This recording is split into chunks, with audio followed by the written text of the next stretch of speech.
तो इस एपिसोड की स्टार्टिंग लेडी बॉस को दिखाने से होती है। वही लोग हैं जिन्होंने सुन को ठिकाने लगाने के लिए दो आदमियों को भेजा था, लेकिन क्योंकि वो लोग मिशन कंप्लीट नहीं कर पाए इसलिए लेडी बॉस काफ़ी ज़्यादा गुस्से में थी, जिसके चलते वो अपने एक आदमी को मार देती है और शेड्यूल किल ऑर्डर इशू कर देती है। ये सुनने के बाद वहाँ बैठा एक आदमी पूछता है, शेडो किल ऑर्डर तो प्राइमरी लोगों के लिए यूज़ किया जाता है, इसका यहाँ पर क्या काम। अब ये सुनने के बाद लेडी बॉस की आंखें गुस्से से लाल हो जाती हैं, जिसे देखकर सब लोग शेडो किल ऑर्डर इशू करने के लिए मान जाते हैं। इसके बाद हमें स्कूल का सीन दिखाया जाता है, जहाँ पर हम एक रोबोटिक ड्रोन को देखते हैं जिसके थ्रू लेडी बॉस सुन पर नजर रखी हुई थी और सुन दीवानों की तरह वैन को पीछे से आवाज लगा रही थी, लेकिन वैन ठहरा सख्त लौंडा, वो सुन की तरफ मुड़कर तक नहीं देखता। थोड़ी देर बाद गोबू और चैन उन दोनों के पूछते हैं, कल कुछ तुम्हारे बीच हुआ था क्या, क्योंकि तुम्हारे बॉडीगार्ड ने हमें चारों तरफ से घेर रखा था। तभी टीचर वहां पर आकर कहता है कि कल सुन और विन पर हमला जिन्होंने किया था वो लोग आज भी एक्टिव हैं और स्कूल पर भी हमला कर सकते हैं। ये सुनकर सुन कहती है कि मुझे तो ऐसा कुछ भी याद नहीं। तभी जू आकर कहता है कि तुम्हें इसलिए कुछ याद नहीं क्योंकि मैंने उन लोगों को सीक्रेटली पकड़ लिया था।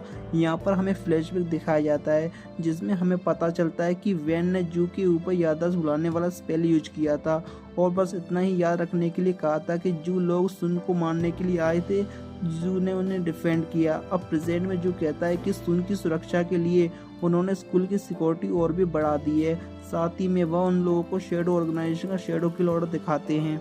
इसके ऊपर जिसका भी नाम लिखा होता है वो अगले दिन का सूरज नहीं देख पाता और इस बार उस पर सुन का नाम लिखा हुआ था। यह देखकर सुन काफ़ी ज़्यादा डर जाती है, मगर जू उसे दिलासा देते हुए कहता है कि मेरे होते हुए तुम्हारा कोई बाल भी बांका नहीं कर सकता। इसके बाद जू सभी को अपने ऑफिस लेकर जाता है और रास्ते में जाते हुए कहता है कि स्कूल की सुरक्षा इतनी कड़ी है कि उनकी परमिशन के बिना वहाँ पर मक्खी तक नहीं आ सकती।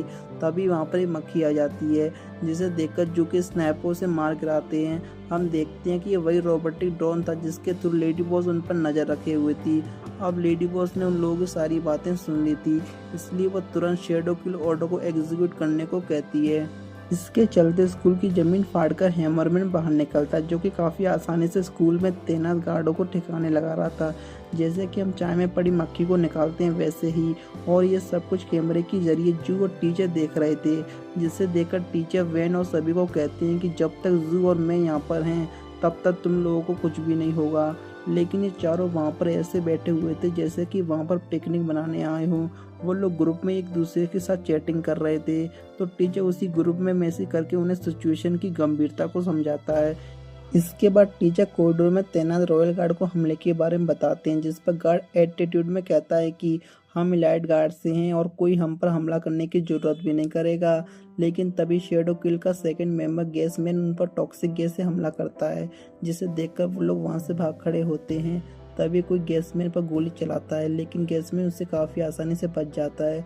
वह गोली इतनी तेज़ी से दीवार पर लगती है कि दीवार ब्लास्ट हो जाती है, लेकिन जल्दी हमें पता चलता है कि वह गोली बंदूक से गोली नहीं निकली थी, बल्कि वो नॉर्मल सा चौक था जिससे टीचर ने गैसमैन की तरफ फेंका था। दूसरी तरफ हम शेडो किल के लीडर इनविजिबल मैन को देखते हैं। वो इनविजिबल होकर जू के केबिन के ऊपर खड़ा था। इस तरफ वैन नूडल्स के ऊपर चल रहे ऑफर के बारे में पता चलता है, तो वो कुछ नूडल्स के पैकेट ऑर्डर करता है जो कि 15 मिनट में डिलीवर होने वाले थे। ये देखकर कमरे में मौजूद सभी लोग हैरान हो जाते हैं। वो इतनी खतरनाक सिचुएशन में भी नूडल्स के बारे में कैसे सोच सकता है। इधर गैसमैन अपने वेपन से टीचर पर हमले करता है, लेकिन उन टीचर सभी हमलों से आसानी से बच रहे थे। लेकिन जब वह अगली बार टीचर पर हमला करता है तब उसके वेपन बड़े होकर टीचर को घेर लेते हैं, जिस वजह पर वहाँ पर बड़ा धमाका होता है। लेकिन जल्दी उसे पता चलता है कि टीचर ने उसके हमलों को भी अपने स्पिरिचुअल फोर्स से रोक लिया था। तभी टीचर वहाँ आकर गैसमैन को कहता है कि क्लास अभी बाकी है, जिसे सुनकर गैसमैन काफ़ी ज़्यादा घबरा जाता है। इस तरफ हैमरमैन सभी गार्ड को ठिकाने लगाकर वहाँ से जा ही रहा था कि तभी वहाँ पर एक उसके सामने एक डॉग आ जाता है। दोनों एक दूसरे को पहले तो गुस्से से देखते हैं, लेकिन तभी हैमरमैन को डॉग काफ़ी क्यूट लगता है, तो वो उसे टच करता है। लेकिन तभी डॉग का मौका मिलते ही उसके हाथ पर काट लेता है, जिसे देखकर हैमरमैन उसे फेंक देता है और तभी उसे पता चलता है कि डॉग ने उसकी स्पिरिचुअल फोर्स अपने में ट्रांसफ़र कर ली है, जिसके कारण वह बुढ़ा होने लगता है। वही हैमरमैन की स्पिरिचुअल फोर्स मिलने पर डॉग जायंट फ्रॉग में बदल जाता है। और वह हैमरमैन पर हमला करने ही वाला था कि तभी हैमरमैन वहां से भागने की कोशिश करता है, लेकिन बुढ़ा होने के कारण उसकी हड्डियां जवाब दे देती हैं। इसके बाद जायंट फ्रॉग उस पर हमला करता है और वहां पर एक बहुत बड़ा धमाका होता है। और फिर इसी तरह सभी लोगों ने मिलकर शैडो किल मेंबर 2 को वो हरा दिया था। अब बस इनविजिबल मैन बचा है। तभी विन वहां पर आता है जहां पर इनविजिबल मैन छुपा हुआ था। विन कहता है तुम यहाँ पर छुपे हुए हो। ये सुनकर इनविजिबल मैन घबरा जाता है, लेकिन जल्दी वो विन को डिलीवरी लेते हुए देखता है और सोचता है कि वेन इसके बारे में बात कर रहा होगा। इस पर वेन जवाब देता है नहीं, मैं तुमसे ही बात कर रहा था क्योंकि मैं देख सकता हूँ। आगे विन ये भी बताता है कि तुम्हारे शैडो किल के ऑर्डर के मेंबर सभी पकड़े जा चुके हैं और अब बस तुम ही बची हो। और मुझे ये बताते हुए बहुत खेद हो रहा है कि तुम लोगों का मिशन फेल हो गया।